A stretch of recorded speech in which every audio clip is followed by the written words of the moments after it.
Hello viewers, আপনাদের সবাইকে স্বাগতম জানাচ্ছি এই ভিডিওটিতে। আশা করি সবাই ভালো আছেন। বন্ধুরা, আজকে আমি কম্পিউটারের নোটপ্যাড প্রোগ্রামের একটি প্রয়োজনীয় ট্রিক্স দেখাবো। তো চলুন শুরু করি। এখন আমি নোটপ্যাডটি অন করছি।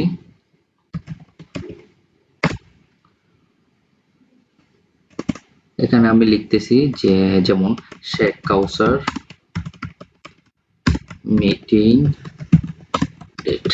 ওকে, তো এখানে আমি এটা সেভ করে নিই। আমার নাম দিয়ে সেভ করলাম। তো আমি চাচ্ছি যে আমার যে এখানে শেখ কাউসার মিটিং ডেট যে লেখাটা লিখলাম, তো সেটার সাথে সাথে যাতে অটোমেটিক ডেট অ্যান্ড টাইমটা নিচে নিচে যেন থাকে।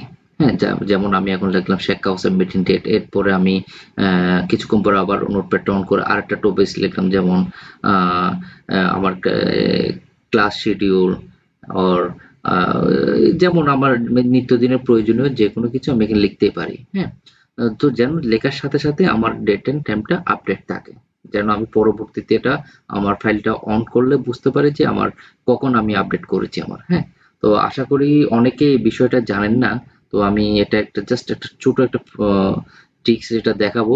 জাস্ট একটা ফরম্যাট ইউজ করতে হবে, তাহলে খুব সহজে এই জিনিসটা আমরা বুঝতে পারবো। তো এখানে দেখবেন যে আমি লিখতেছি ডট শুরুতেই এল, ক্যাপিটাল লেটার এল ও জি। হ্যাঁ, এটা দিয়ে জাস্ট আমি কন্ট্রোল এস দিয়ে সেভ দিলাম।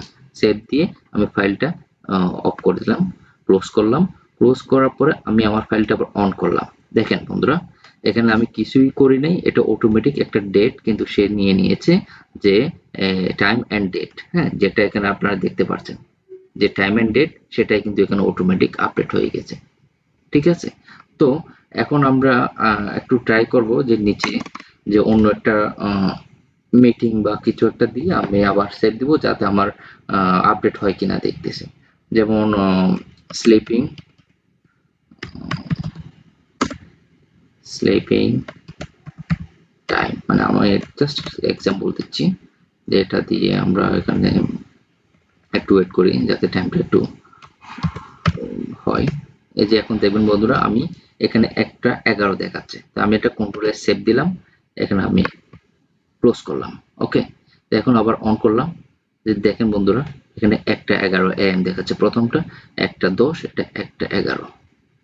আশা করি আপনারা সবাই বুঝতে পারছেন যে এখানে আমি যে ট্রিক্সটা ইউজ করছি, জাস্ট আমি ডট এলওজি এটা লিখেছি, যার কারণে আমরা যখনই যেটা আপডেট করব নিচে নিচে আমাদের ডেট অ্যান্ড টাইম খুব সহজেই অটোমেটিক আপডেট হবে।